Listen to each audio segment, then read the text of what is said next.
And I don't recall a case that is as monstrous as this one. There's no possible way I should get parole. I don't think I should. For my involvement, I feel that death would be right. On the morning of October 25th, 2023, 5-year-old Prince McCree decided to go down into the basement and play video games while his parents continued sleeping. Living in the basement of the home at the time was 27-year-old David Pietura, who would often play video games and spend time with Prince, so this wasn't out of the ordinary. Later that same day, when his mother Jordan went down to check on her son, Prince was nowhere to be found in the basement, and neither was David. She would frantically search throughout the entire house, but found nothing. And then his parents would go door to door, knocking and looking for their son. When they realized he had truly just vanished, they called the authorities and reported him missing. The subsequent search for Prince lasted until the following morning, when officers made a grim discovery in a dumpster behind a bar, and the story that comes with Prince's death is utterly heinous. Many details of this case are brutal, and the things that happened to this little boy are hard to hear. Not only was Prince murdered, but he went through a great deal of pain before he ultimately passed away. I printed out the criminal complaint that was filed following Prince's death, and I will mainly be referring to this regarding the facts of the case moving forward. It is gruesome, and I just want to say viewer discretion is advised. Welcome back to the Dark Side of Life.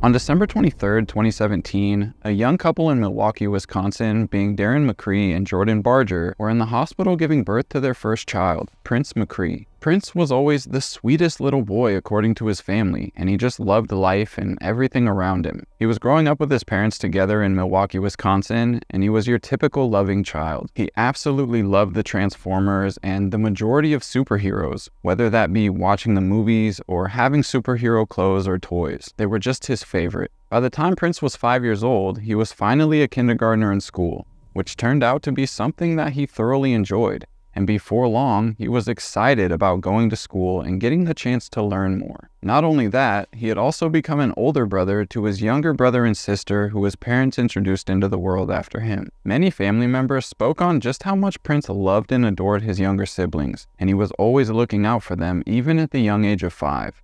Now, according to the criminal complaint that would later be filed, this is the living situation at 2411 North 54th Street there in Milwaukee. Prince's parents, Darren and Jordan, along with their 3 young children, were residing with a family friend of Jordan's. This family friend's name was Michelle, and she was the owner of the house, and she also had children of her own living in the home. Her daughter, who was living on the main floor with her, along with Michelle's 2 sons, who were staying in makeshift bedrooms in the eastern side of the second floor or attic of the home. Now, on the western end of the same floor is where Darren, Jordan, and their 3 children were living. So it's clear they had a full house, and there was probably always a lot going on with all the children that resided there. Last but not least, an associate of Michelle's had been staying in the basement, being 27-year-old David Pietura, and he had been living with them for quite some time. While living in the basement, he would use a blanket, hang it up, and divide a section of the basement off that he would use as his bedroom.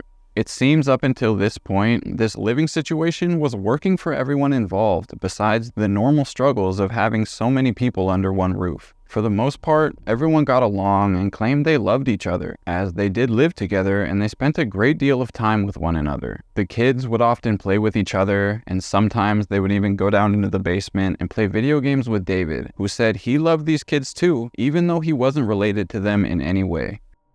Not everyone felt the same though. According to David, one of Michelle's teenage boys had confided in him about his hatred for Prince and some of the downright nasty things he imagined doing to him, which was Erik Mendoza, who in the later half of 2023 when this case occurred was 15 years old. Now, it isn't stated why Erik felt this way about Prince and despised him so much, but Prince was just a loving 5-year-old boy being himself. Either way, Erik would eventually follow through with the up thoughts and attack Prince one day in October of 2023. Murdering him in the most heartless crime I've covered this year.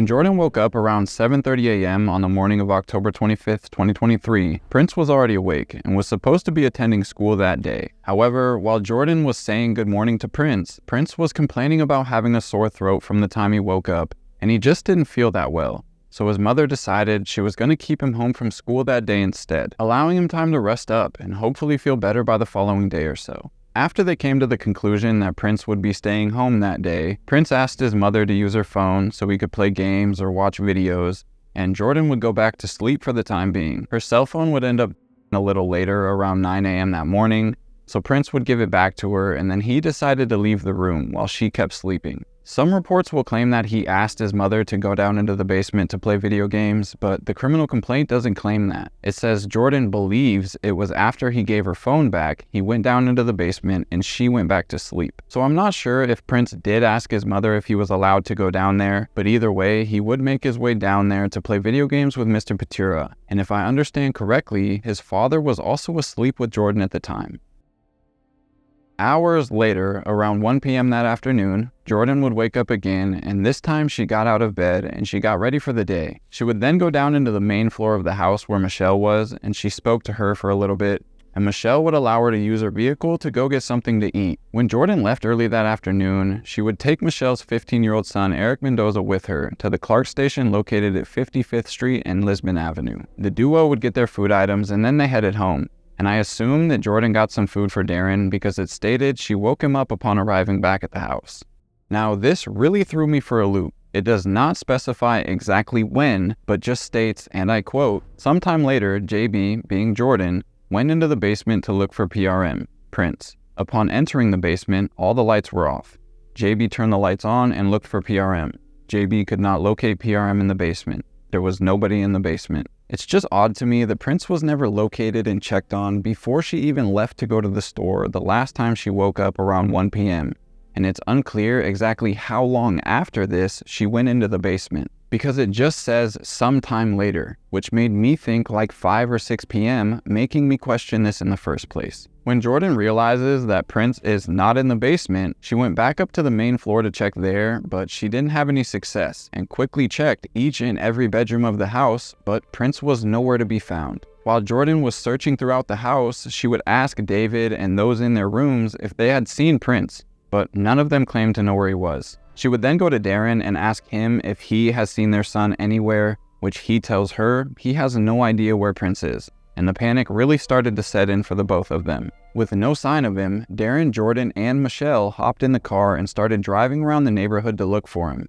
And according to a neighbor, Prince's parents would start going door to door knocking, asking each neighbor individually if they had seen their son. It was after they couldn't find him and they returned home without him, Jordan would call the police and report him missing. Officers with the Milwaukee Police Department would respond to the call made by Jordan that day. And Officer Buman was one of the first to arrive on scene and search the residence. Jordan would actually be the one to escort Buman through their home, showing him the bedrooms and which one belongs to who in the house. After making his way into the basement of the home, he noted that David was down there at the time and claimed he hadn't seen Prince once throughout that entire day. Upon thoroughly investigating the basement, he said there seemed to be some blood near some of the carpet runners, as well as blood on that white comforter that David was using as a divider to separate his room from the rest of the basement. At that point, Buman had the entire family gather and wait in one area while he awaited backup to do a deeper investigation into Prince's disappearance and what was really going on here. When further authorities arrived on scene, they would conduct an interview with David, who again claimed he hadn't seen Prince at all that day. David explained to the officers that he lived in the basement and for the most part, he was always down there playing video games. And when officers asked him about the blood they found in his area of the home, he would tell them that he and Erik had been roughhousing earlier that day, which accidentally led to Erik's nose bleeding, and that's where the blood had come from. When they asked David to outline his day in detail for them, he said his recollection of the day was quite blurry, but he woke up sometime between 6 and 7 a.m. Then he played video games in the basement the entire morning up until 11 a.m., claiming it was then that he and Erik went for a walk. According to his initial statement, they went about 2 miles away to Jacobson Park, and they were gone from the house on this walk from 11 till roughly 2 to 2:30 p.m. that day. Officers would take David's phone for the purpose of vetting his story and checking his GPS coordinates, and when they did, it quickly contradicted the story that Pietura is telling them about he and Mendoza going to the park. Then, as another one of the detectives is still questioning David, they noted a considerably large amount of blood on his right leg, and it was then he was taken into custody for obstruction.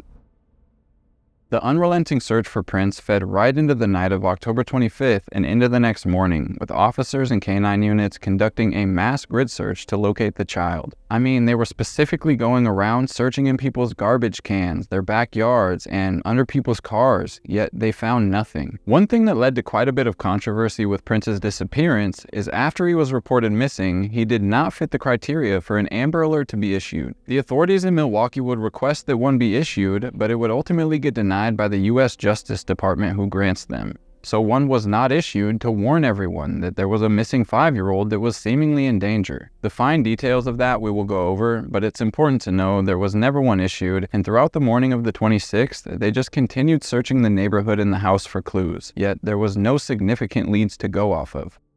One of the police canines, a Bavarian mountain dog who specializes in locating and identifying decomposition, was taken into the house.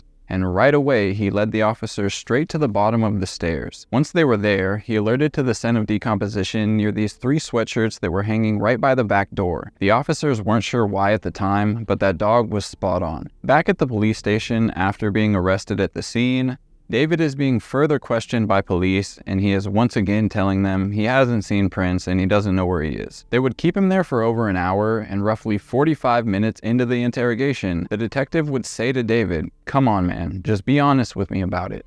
And David would think about it for a minute, and then he'd say, "It wasn't me. I didn't want any of this. I loved that kid."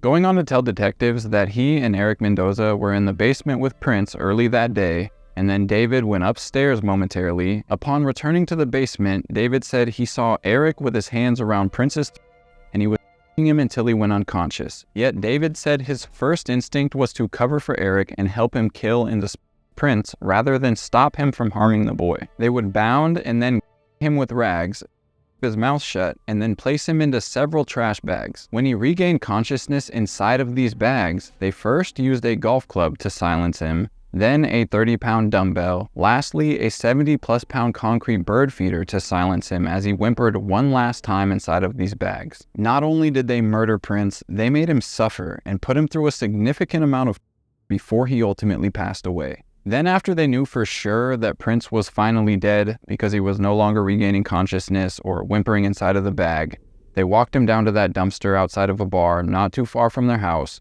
dropped Prince inside of it, and left. When officers examined the GPS coordinates of David's phone, it is lining up with the story he's telling them now. He and Erik would leave the home at approximately 1:47 p.m. with Prince in the bag, and almost 30 minutes later they would return without him. As David is confessing to the crimes and telling them what happened, he would also tell the detectives exactly which dumpster it was so they could go locate and retrieve Prince's body. It was around 8:40 a.m. the following morning when officers finally located the correct dumpster and pulled Prince's bloody and body out of it, which they noted was still in the fetal position. I very lightly touched on the true horror that they put this young boy through when I mentioned the 70-plus pound concrete bird feeder. That was something they decided to drop on Prince's head to further ensure he was dead while he was already dying inside of a trash bag. It's also stated that after they got back from taking Prince to the dumpster, Erik would use soapy water and rags to clean up the area and get rid of the evidence. I'll leave the link to the criminal complaint and other articles with their full brutality if you want to read it for yourself.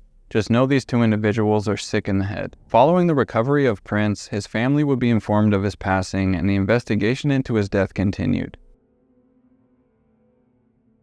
A little while after David's confession, officers would go to a house that was near the bar Prince was found at because that specific house had exterior cameras, and they wanted to see the footage. After contacting that resident and obtaining the footage, they located a section of its recording that depicted Erik Mendoza and David Pietura carrying that white garbage bag towards that bar, and then several minutes later, they returned back into camera frame. This time, neither Erik nor David was seen carrying that bag. In that video, one of these individuals was also wearing one of those sweatshirts that was found next to the back door that one of those canine units alerted to, alerting to it because he was carrying a freshly decomposing body in that sweatshirt. Following this, 15-year-old Erik Mendoza would be taken into custody as well for his involvement in the death of Prince. 27-year-old David Pietura was charged with being a party to a first-degree intentional homicide, child, and hiding a corpse. He admitted to his part in the murder and took full responsibility for it while he was in court facing the consequences. He wouldn't go to trial and instead struck a plea deal, pleading guilty to first-degree intentional homicide, and as a result of that guilty plea, the other 2 felony charges were dropped. Pietura would address the court, saying under no circumstances should he ever be eligible for parole, saying, I agree with what the aunt said about with the death penalty. It is a shame that we don't have it here, because for my involvement, I feel that death would be right. But we only have life without parole, and I think that I should get life without parole for my involvement. And if I had a chance to change it, I would, but we can't go back in time. We can't change things that have happened. All we can do is continue on forward. And Prince can't do that no more. But I can. And it ain't right. There's no possible way I should get parole. I don't think I should. I don't. But I don't think I'll ever be able to forgive myself. The judge in this case would do just that and handed Pietura a life sentence without the possibility of parole, saying it's best the community forever be protected from him. You saw Erik, this child, to the point of unconsciousness. But instead of stopping Erik, instead of saying, no, this is not the way that we treat our friends, this is not the way that we treat a 5-year-old, a child, you didn't do that. You got involved with this homicide. When the child lost consciousness, you worked with Erik in order to wrap up in child's body, and you put on this child. He's 5 years old. You put the child in the head and you stuffed his mouth full of a rag so he couldn't breathe. You took the life from him and you grabbed a 30-pound barbell and put it on his head when he whimpered. He was taped, and he was placed into the indignity of a garbage bag. And when the child whimpered as you all took him outside, you dropped a bird bath pedestal, a cement pedestal on this head. Mr. Pietura, you, along with your co-actor, committed a series of brutal acts on this young boy, acts that showed complete and utter disregard for human dignity and for life. It lacked any sense of moral decency. He was brutally murdered by you, and then you had the chutzpah, the audacity to walk around with the family of Prince and pretend that you were searching for his body, all the time knowing where he was, all the time knowing what you did.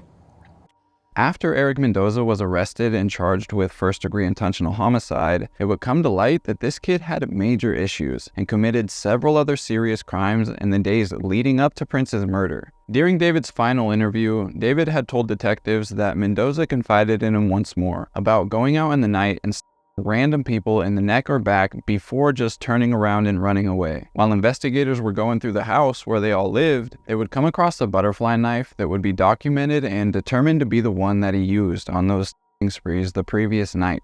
He would even admit to this after being arrested, that yeah, I did go out and 3 different people out of sheer boredom, saying that he had a lot of pent-up energy, but when he did go out and these people, it provided him with a rush. It's unclear if charges are being brought against him for these other crimes, but he is being tried as an adult. On top of first-degree intentional homicide, he is also being charged with of a child resulting in death and hiding a corpse. It's my understanding that Erik Mendoza has not been convicted of any of these crimes yet, and is still going to court and could be going to trial. If and when he is sentenced, I will update you as to what he was sentenced to, but they both need to rot under the prison for the things they've done to 5-year-old Prince. It's unforgivable, and I hope the rest of their lives are filled with nothing but pain and misery, especially when they remember the whimpering they so desperately needed to quiet. Erik may be very young, but he deserves a healthy prison sentence, if not the same as his co-defendant. He's clearly a danger to society, running around random people and children.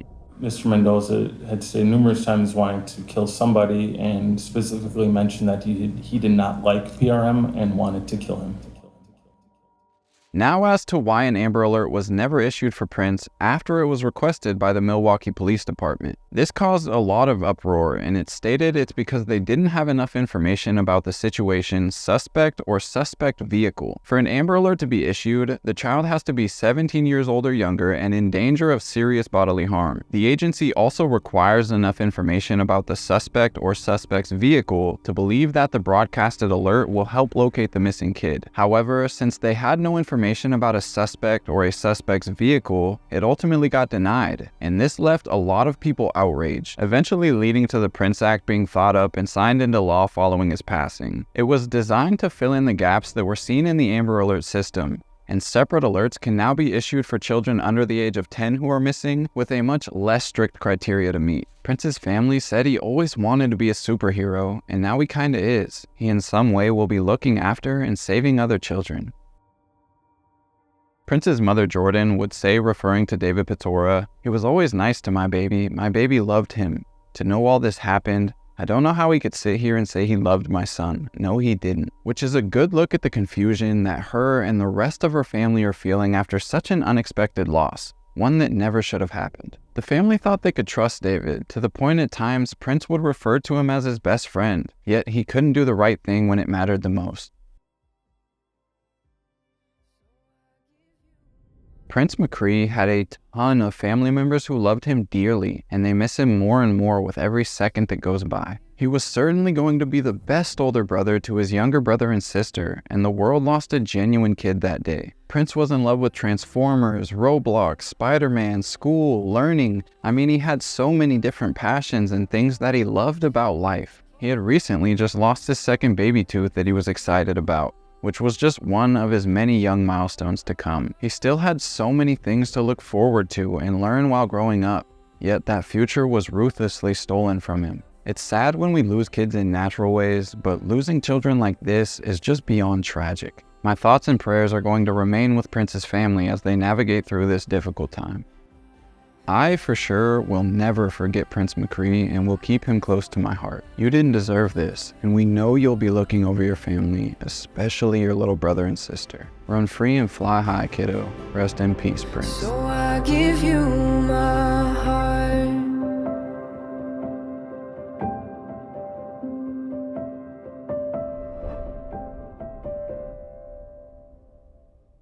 Alright guys, that's going to do it for today's video. If you made it to the end, go down to the comment section and let me know if there's any new cases that you would like me to cover. If you want to, you can follow me on Instagram at Robert Clausen with 2 N's. If you have a story suggestion, DM me on there. I think that's all I have for you guys today. Again, I truly appreciate you. A huge thank you to my Patreon members. I appreciate all your support and patience, and I will see you guys as soon as I possibly can. Peace.